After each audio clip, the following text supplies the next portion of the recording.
நாளைக்கான வீடியோக்கான ஒரு ப்ரோமோ தாங்க வந்திருக்கு. ப்ரோமோ வந்து சூப்பராக இருந்துச்சு அப்படின்னு தான் சொல்லணும். அதாவது ரொம்ப எமோஷனலாக இருந்துச்சு அப்படின்னு தான் சொல்லணும். அதெல்லாம் பார்க்குறதுக்கு நம்ம சேனலை மட்டும் மறக்காமல் லைக் அண்ட் சப்ஸ்கிரைப் மட்டும் பண்ணிடுங்க. ஃபஸ்ட்டு எடுத்தோடனே தமிழ் வந்து சாப்பிடாம கொள்ளாமல் வந்து வருத்தத்திலே ரூமில் அழுதுகிட்டே கதவை பூட்டிக்கிட்டு இருக்காங்க. அதை பார்த்து அதை வந்து நம்ம அஞ்சலி பாப்பா வந்து நோட் பண்ணிடுறாங்க. என்ன தமிழ் வரவே இல்லை, சாப்பிட கூப்பிட்டு சாப்பிட்ற நேரத்துலையும் வரல, நம்ம படிக்கிற நேரத்துலையும் வரல, என்னாச்சு அவளுக்கு உடம்பு சரியில்லைன்னு சொன்னாங்க, என்னவா இருக்கும் அப்படிங்கிற மாதிரி சொல்லிட்டு தமிழ் வந்து சாப்பாடு இட்லி 2 இட்லி எடுத்துகிட்டு அதில் சாம்பார்லாம் ஊற்றிட்டு போய் கதவை தட்டுறாங்க.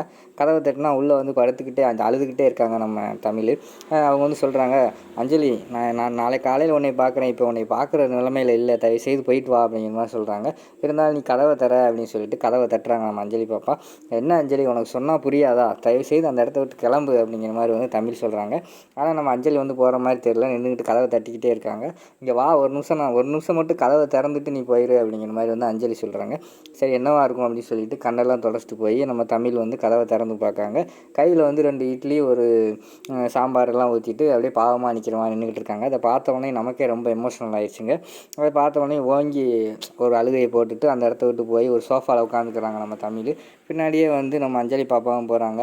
ஏன் உனக்கு உடம்பு சரியில்லைன்னு ராமையா சொன்னார், ஏன் உனக்கு உடம்பு சரியில்லைனா சாப்பிடாமல் இருக்கக்கூடாது, சாப்பிட்லைன்னா உடம்புல எப்படி தெம்பு இருக்கும், இந்தா சாப்பிடு, அதனால தான் நான் உனக்கு வந்து 2 இட்லி கொண்டு வந்தேன், சாப்பிடு அப்படிங்கிற மாதிரி சொல்கிறாங்க.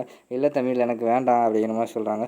சாப்பிடு, நான் சொன்னால் கேட்பியா கேட்க மாட்டியா, தயவு செஞ்சு சாப்பிடு அப்படிங்கிற மாதிரி சொல்லிவிட்டு 2 இட்லியை வந்து பிச்சு நல்லா சாம்பார் நல்லா தொட்டு அவங்க வாயில் வந்து ஊட்டி விட்றாங்க. அவங்களும் அழுதுகிட்டே சாப்பிட்ற மாதிரி காட்டுறாங்க. அதோட பார்த்திங்கன்னா அந்த எமோஷ்னலான ப்ரோமோ வந்து முடிஞ்சிருதுங்க.